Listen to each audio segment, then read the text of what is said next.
same day. And come on. And of course, it's blocking my upper thing. Welcome, everybody. Capt Ron here, along with my merry band of crew members, Dieter, Diane, and you need a D name, Eric, Derek. I've done that before. So Derek. Diane, Dieter, and Derek are with us tonight. No, it's Eric. I don't want anybody who's watching for the first time to get the wrong idea. So anyway, welcome, everybody. This is Fearless Flight Live. Capt Ron to the crew, and this is a place for people who are afraid to fly, people who know somebody's afraid to fly, and people who just plain like to talk about the airlines, good or bad. We'll join right in with you. And this week, this is a really good show. When I was at this place called the Blue Zoo of the Air Force Academy, we had this Spanish teacher, and he would come out to all the football games, and he would say "Arriba Dragones," and he would get. I mean, it was like some kind of dictatorship in South America, in South America, and he was just so much. So, and he used to say, if you can't get excited about your football team, how are you going to get excited about something as abstract as patriotism? So I'll say that to you. If you can't get excited tonight after you watch this show, there ain't no hope for you at all, because we got a cast of 6 or 5, 4 or 3 or 2 or 1, whoever can show up, because on the West Coast, normally we do that for those people so that they can get home from work. But a lot of people had some things. And who are those people? I did a 301 flight over the weekend. It was just, once again, marvelous and entertaining and enjoyable and all that. But we have another one. We have an East Coast rep, Donna Henry, and she's going to be joining us in just a minute to talk about her experiences. And she's got a little bit different perspective. So let me see if I can launch this whole thing, get all the junk out of my way. Yeah, and I definitely want to make sure that if you're tuning in and not a Birds of a Feather Facebook group member, make sure you join. And when you do join, please fill out the membership questions and agree to the rules, and then you can attend a free live webinar this Wednesday, tomorrow, at 6 Pacific. So Ron, are you ready to? Okay. And as a special treat to this is for Birds of a Feather group members. And this is our group. We're 1,600 plus strong now. And this is something that Dieter has been telling me. We did one of these, but we wanted to try to do something special. We're going to have a special offer at the end for anybody who's on. You want to come to this live, because we're not going to do a replay, because we want to get your warm bodies in front of the screen there. And so we hope you can make it. So tonight, latest group of heroes, we're talking about the special webinar coming up.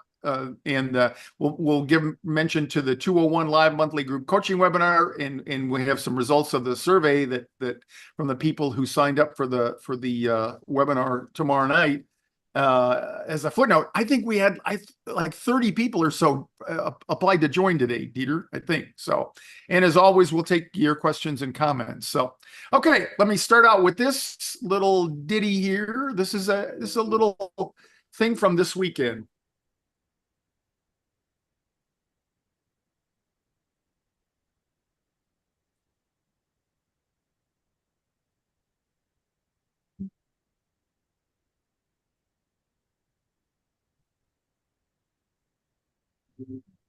There's no sound, Ron.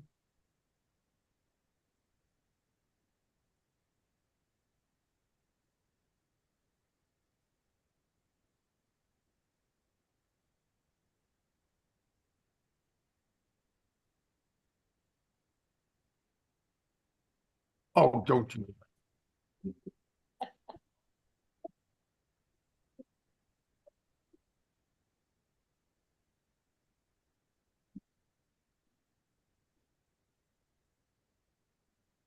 But we know how it goes, because everybody's scared to begin with. Yep. And they're thrilled when they're done. Exactly. Awesome pictures. My God, they have crowns on. Yes. And it wasn't Burger King. Yeah.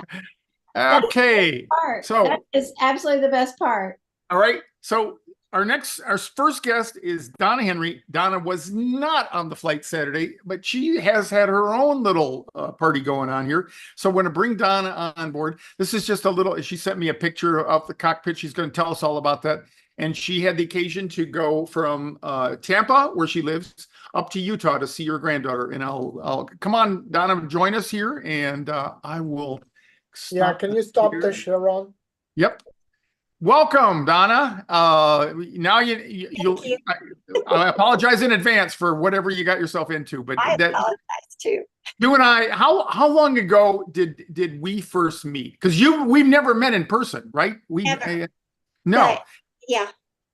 But I feel like I've known you all my life. That's all right. It's just amazing. And I won't embarrass you by telling you people your age, other than what I've already done. But there was no way I would believe your age when you told me. And so I have to mention that. Yeah. And so anyway, at any age, we're glad to have you here. And thanks so much for joining us. So tell us a little bit about this. Where just for fun, where were you born? Where did you start life at? I was born in Illinois, Litchfield, Illinois, million years ago. That's right. That's right, because we have a Midwestern connection, because I'm from Indiana. So good Midwestern stock. That's probably why we hit it up. Okay, go ahead. Oh, so that's where I was born. And what else do you want to know? Oh, okay. And when do you remember when you first got involved with FearlessFlight here? When I did what? When you first contacted us, or you started hanging out with us? It was a year ago.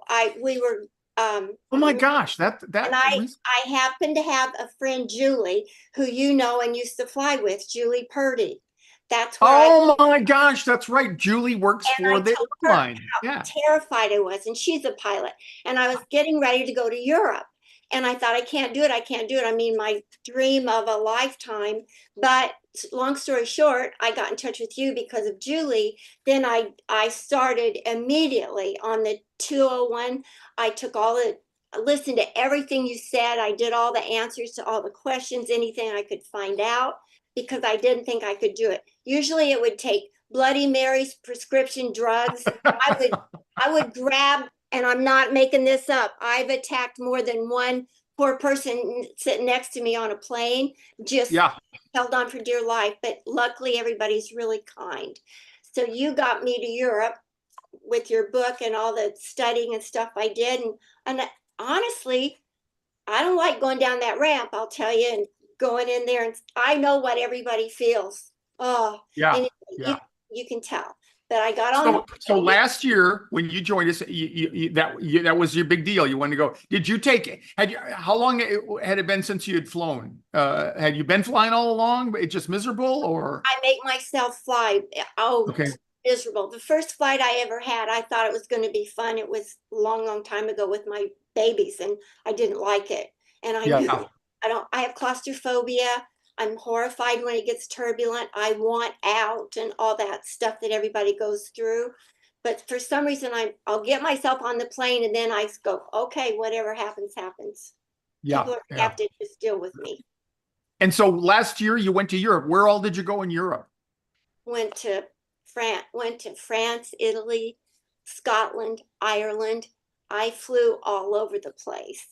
And what was it like? Like, did you feel the anxiety when you got on the airplane? You know, certainly to start, probably. Yeah. I always feel the anxiety, but because of what I learned and had read and understood, it was better. I was able to calm myself down with the breathing, with the plane rides the air like a boat rides the water. So when it get bumpy, I'd pretend like I was on a boat, not a plane. And I just tell myself stories, and wouldn't believe my story that I'm scared to death. I'd even say, well, what's it feel like to not be scared? So then I'd imagine that, and I could honestly feel it. And again, from all I learned from you, I managed. And that's the key. You know, I mean, that's the motto we have, is you got to change the story that you tell yourself. And you know, because it is, even if people don't recognize that there's a story going on, there is one going on, you know, on an unconscious level. It's a story, right? Yeah. And so you flew then, and then just recently, you were so gracious. You're always gracious. You sent me that text message, and I love that, because it's the best feedback I get. People ask me all the time, what's the percentage of success here? Well, I don't know a lot of the times because I don't hear from people after they do it. So it's really wonderful when people like you do that. So tell the recent experience. You had a granddaughter and go on. Yeah. My beloved granddaughter had the nerve to grow up and go off to college in Utah, and she's a freshman out there at the University of Utah. So we went to see her, and that involved my getting on a plane and going out there. So I did, and I used all the things you taught me, and I made it. And it's not, it helps. I don't panic. And so then coming back home, but I always dread it. But coming back home, one thing that you say is talk to the pilots if you can, or introduce yourself, or see if you can talk to them. So I saw two pilots standing over there when was in Utah on the way to Tampa. I thought, I wonder if they're the Tampa pilots. So they were. And I told them about you and everything. And I said, he always said to talk to the pilots. So they were very kind. And they even helped me with a few tips about still being a little fearful. So on the way in to get on board the plane, one of them was standing outside the plane and took me into the cockpit with him and the other pilot. So it was the pilot and the co-pilot, and had me sit down in the pilot's chair and showed me all the pedals where I didn't know you stepped on the gas to get the plane going, but now I do. And the throttles and all that. And then all the things, up above, I said, holy moly, there's 9 million little things up there, but that's what keeps them aware of what's going on in the plane. So Did you see the picture there? Yes. Yeah. Oh, so they said, you can see how red my face is. He said, you want me to take your picture? Yeah. So I said, sure. And oddly, I've got and he gave me a little thing about, it's the plane, the kind of plane it is, a silver card. And they were just so kind. I've even got one of the back of the pilot flying the plane. I don't know how in the heck I got that, but it was on my phone. So, and I'm telling you, I stayed awake. It was an all night one, but I thought, I can do, this is good. No, talking to them did make a big difference. Plus they were so nice, but to know who they were up there flying me home. So that's my story. That's really nice. I appreciate you sharing that. And that is why I recommend that. But yeah, I mean, this is important because the fact that we've never met and you did this on your own, and that's the part that I try to encourage people. You can do this. Yeah. And everybody's a little bit different, but basically it starts by making yourself a sponge and making yourself willing to grab any information you can, Just take that one step, because I totally understand. I'm not getting on the plane. I've done that to my head before, and I go, yeah, you are. So yeah, one step at a time,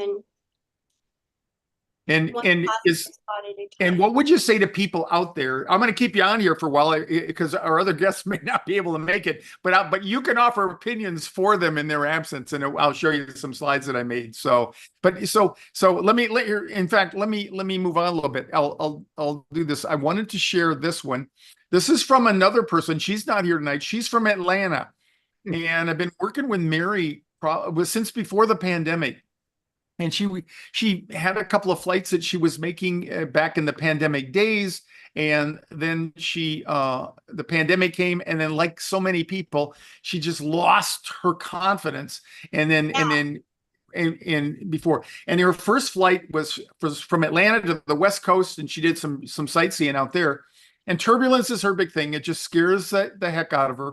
And so what I ended up doing, she asked me, she's kind of responsible for me coming up with what we call these NeoSync guided visualizations, where now what I do is if people want, we do a coaching session, and then because it's recorded and with the help of some AI, I can easily summarize it, and then I can create a custom visualization for people with, and I want to do one of these for you if you want, Donna. And when you customize it, then you can use keywords in that, and it's just kind of like a little haiku to just kind of, help you put your mind away from where it wants to be, and that's, it wants to scare you.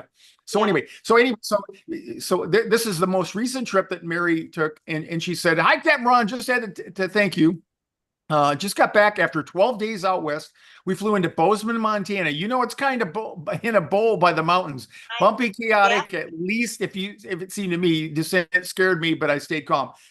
Bump in a bowl is the least of it. You can kind of get a sense from the relief here. There's mountains all around there, and Bozeman is right in the bottom of that thing. And I started my career at the original Frontier Airlines out of Denver. So these are all my roots. And you can't, we used to joke, they wouldn't even have to pay us. The sights that you see up there are just spectacular. And and we were puddle jumping around over here, Bozeman, Missoula, Helena, and West Yellowstone. And then she went down to Jackson Hole.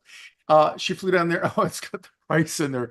Anyway, she flew down from there to Jackson Hole. And I had told her this story years ago about Jackson Hole. One day, I hauled a few celebrities in my time, and we were the only airline going into Jackson Hole, Frontier in those days, and we had Henry Winkler, the Fonz, on board. And of course, and it was a packed flight, and everybody, of course, was swarming over him. Yeah. And he did some cute things during the flight. There was a little girl, a 6-year-old girl that was trying to get the courage up to go get his autograph, and he was sitting on an aisle seat. And so she went over there, and he of course he signed her autograph, and then she started to walk away, and then he did the old Fonz thing, and he had to come back and kiss him on the cheek. It was really sweet. The flight attendants, everybody loved it.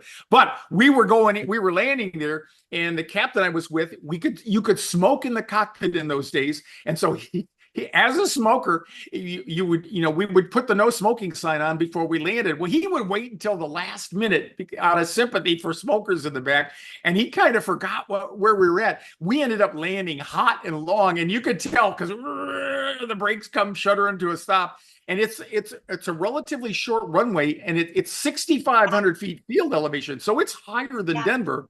And that means you're landing faster anyway when you land. And we come to right at the end, and then when you feel the brakes come off, and then you turn and you look out, and there's nothing but a field out there.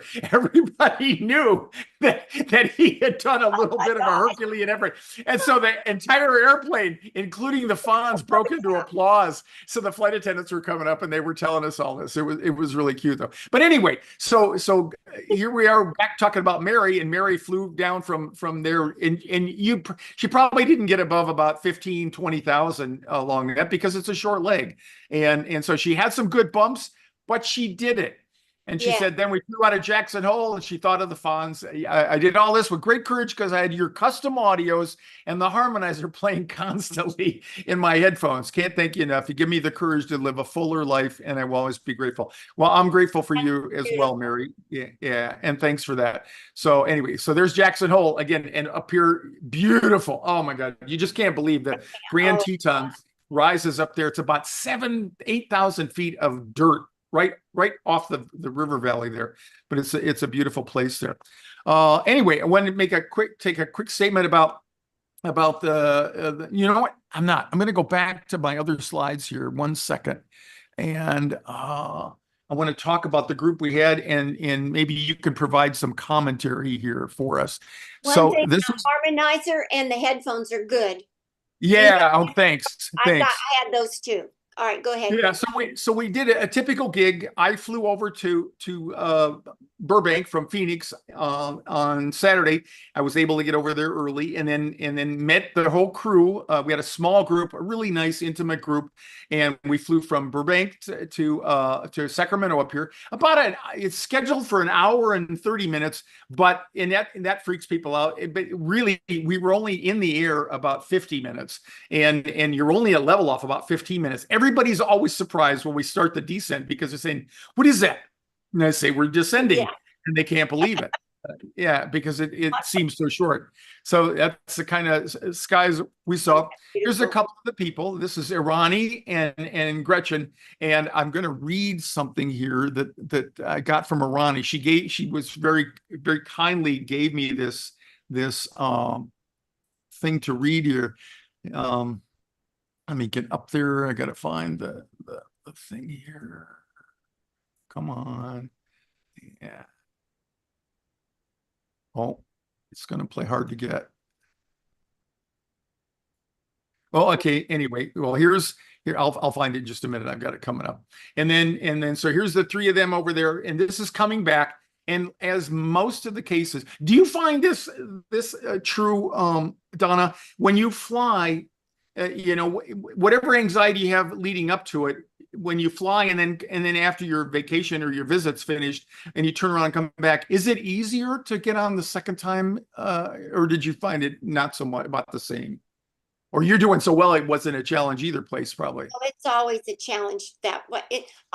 Well, this last time was easier because I got greeted and taken to the cockpit, but I can't say it's ever easier to get on the plane, but it's doable, and I feel like it's going to be easier. I feel that there's definitely a shift. Yeah, I started this. And you've got a family that support you. Your husband, I think, is pretty supportive and whatnot. And I think that's a big thing. One of the things that I notice in the classes are, and I found the notes from Ronnie here, and you'll see that. But this is them coming back, and there's like coming back. I joke with them. I have abandonment issues because nobody needs to talk to me on the way back, and they're just and even on the way up, within about 15 minutes. Everybody's just acting like this was just nothing for them. And Ronnie and Gretchen here on the way up, they were sitting in the same row that I was. We were joking about that. They're like, talking amongst themselves, and it's like, hey, get out of here, Ron. We don't need you anymore. So we made a big thing about that. That's probably why they were calm. If you weren't sitting there, that wouldn't be the story. They would have. Well, we got to keep convincing them of that anyway. So it was just hugely successful. We got everybody together there. And this was another young lady. This was Eileen Ditz. And Eileen had flown with us way back pre-pandemic in 2019. The last class that we did over at Hollywood in the Hollywood or in the LA area. And she had asked me, she said, do you mind if I fly along? I'd like to kind of support these people, which is just amazingly touching and dedicated. So she came along and added to the festivities there. This was the captain we had coming back, and this was Gretchen. This is Irani. So Sandy, her dad, Bill, who was there to support her, and this is Brian there to support Irani. And this is what Irani wrote. She said, hello, Capt Ron. Thank you so much for putting this together. It looks amazing. I may or may not be able to make it tomorrow night. Well, she hasn't been able to. Words cannot describe how thankful I am that I took this class. I doubted myself so much that I even bought the fully refundable ticket just in case I don't get on the flight or didn't get on the flight. Leading up to the flight, I was filled with anxiety. I couldn't even fathom getting on the airplane when I came to the airport. The anxiety peaked on the drive to the airport and in the airport itself, where I may or may not have shed some tears. Then I finally met you and other classmates, and although the fear wasn't gone, it felt great knowing that I'm not alone. I talked to my fellow anxious classmates, and before I knew it, I was on the plane. And Gretchen had the same exact experience. And when the two of them connected, it was like they were long lost friends. And she says here, I held hands with Gretchen, mine clammy and hers cold as we took off. And a couple of minutes later, we looked out and we were soaring in the sky. It looked so beautiful and peaceful. The rest of the flight was so smooth, and the cabin crew were just all so supportive and kind. And that was on the way up and the way back as well. We had a really extraordinary set of crew members there, all Diane quality or better. And at one point, I was weightless, not physically, but my fear. And for anyone considering, please join. This experience was not only healing, but so fun. I haven't laughed so hard, in a while. I still have a ways to go, but we can all work on this. And along the journey, maybe you'll meet new friends and make great memories. Once again, Capt Ron, thank you so much.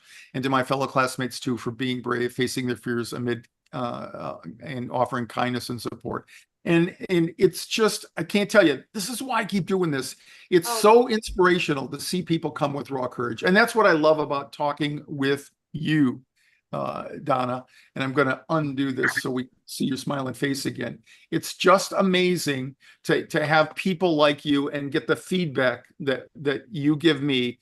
I was telling you before, there's so many people that ask me, what's the success rate? Well, a lot of times we don't know because we don't get people to volunteer that. So anybody who gives me feedback is awesome. So I'm going to shut up for a minute, Donna, and tell us any words of wisdom to inspire anybody out there about whether they can do this or not. Okay.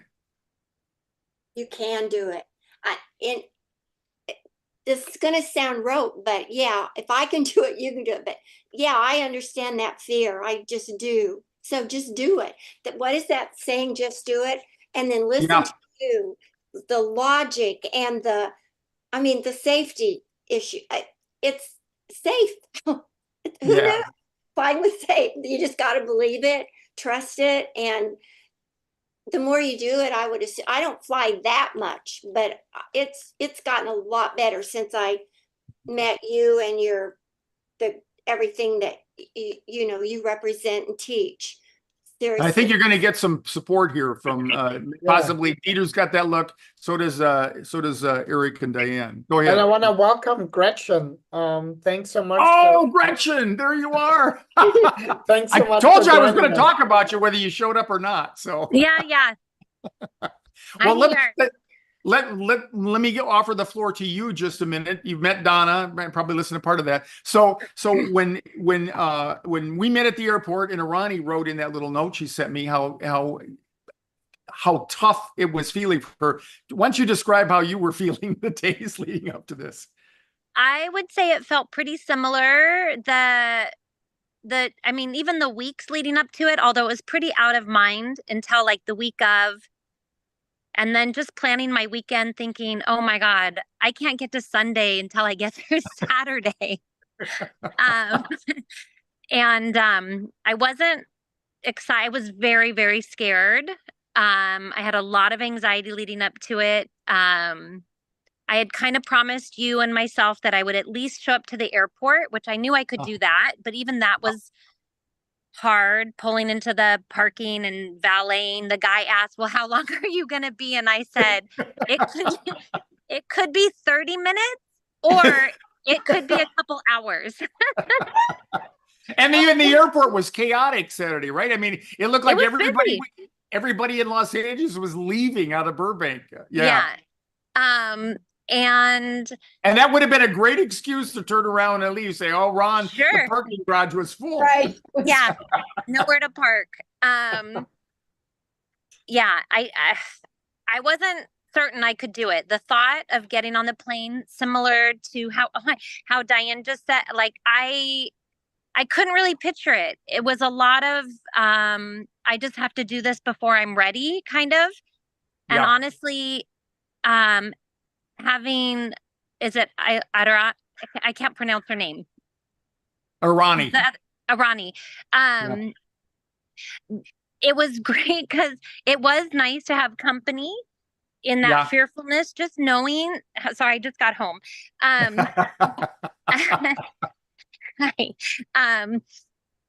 Just knowing that someone understood how scared I was.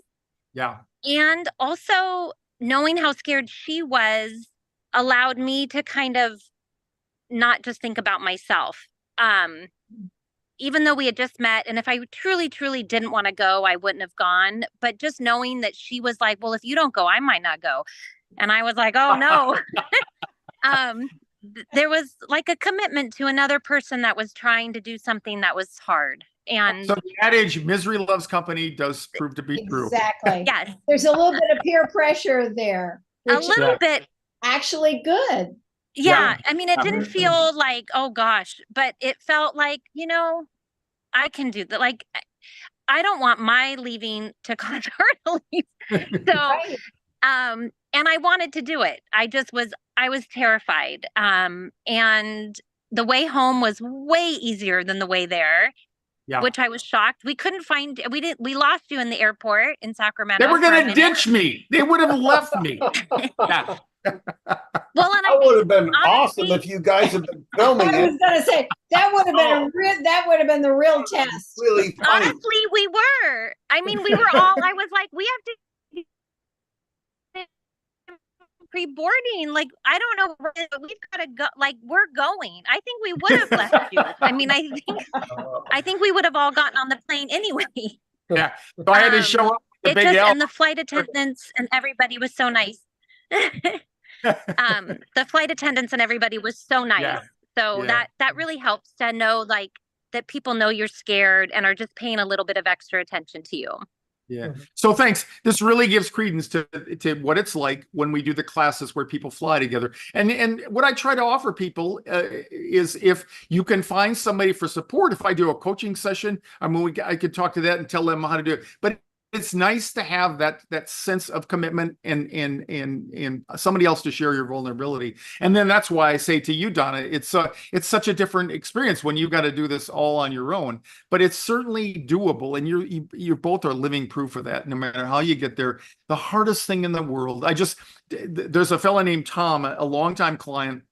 And he's the one that he went on so many classes he flew with us at least a half dozen times, and until he finally went on his own, and he came up with the phrase. He said, sooner or later, you just got to get on the damn airplane. And Right. and I just got an email from him. He's been in Kauai. He sent me that a week ago. He went to Kauai with his family, and he just came home this afternoon. And so they reminded me of that quote of his, and he's out there flying on his own and stuff. You not only can you get over this and get better, but you can get to the point where it's doable. And the more you have if you have the resources, the time, and the money to do it, you can get back to where you don't notice, so you don't think about flying. So thanks for both of you for doing that. Do we have any questions or any comments from anybody outside, Dieter?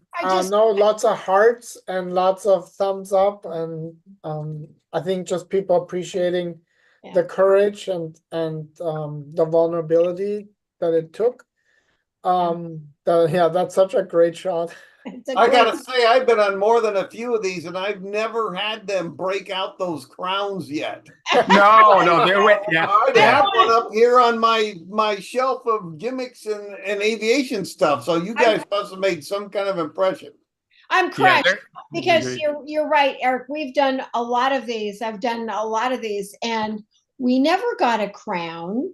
And so I'm kind of feeling a little inadequate. But to Gretchen's comment, just let us know. I mean, I'm a flight attendant. Let us know, because we are there. We're there back in the cabin to help you. And that's all I want to do. I just want to hold your hand and talk to you and explain things and describe things. And when you do that, it just makes it so wonderful. Yeah. And it reminds me, Donna, you had told me that you had tried that going to Europe, and they said the pilots will come back, and they never did. So there was a little bit of disappointment. So kudos to you for doing it again, because most people tell me asking to meet the crew and share that information with them is really, really helpful for many, many people there. So, okay. So tomorrow night, anybody who's listening can join in there. The only thing, you got to be a member of the Birds of a Feather. And so we're encouraging people to join that group. And it's tomorrow night. There's the link. I'm sure Dieter has put it in the chat, and it'll be in the remarks. It's in the chat. Yeah. And so if you want to join, it'll be tomorrow night. We're going to do it a little bit earlier, so the people on the East Coast don't have to stay up past 10 o'clock. But we're looking forward to it. I think Eric's going to try to make it. Diane, I haven't asked you before. I don't know if you'll be able to make it, but it should be fun. It'll be more of the basic information like we used to do. And of course, you're always going to have an opportunity to ask questions. Last thing is, we once again, the time keeps rolling on, as I know in my old age. And on July 25th, we're going to have our next group coaching webinar. And the topic, if you got any ideas, we did a survey for people in the Birds of the Feather group. So we got some data on that. We'll be announcing the topic next week. And we'll be doing that. And it's going to be a week later, because I happen to have a student that wants me to fly him from Kennedy to Manila. And so I'll be doing that over that weekend. And so we won't do it on the 18th. It'll be on the 25th. We wanted to give you that advance notice. So that'll be the 4th Thursday in July, as opposed to the and the top three topics so far that are trending in the survey are fear of crashing, a feeling of losing control, and turbulence. So those are the top 3 leaders so far in terms of topics. Okay, so And not getting a crown didn't even register, did it? Nobody cared about that. Getting a crown was not an option. yeah. So anyway, Donna, when you say any words, final words of inspiration, anybody? Because that's what you are, a big inspiration. Yeah. Oh my God. Thank you. Talk to you and you'll be fine. And just listen. And Okay. good luck. Okay. Yeah, thanks. And thanks, Diane. Thanks, Derek. Thanks, Eric and Dieter. And thanks to all of you for supporting us every week. We'll be back again next week for another episode of Fearless Flight Live. Have a great evening and a great week, everybody. Bye-bye.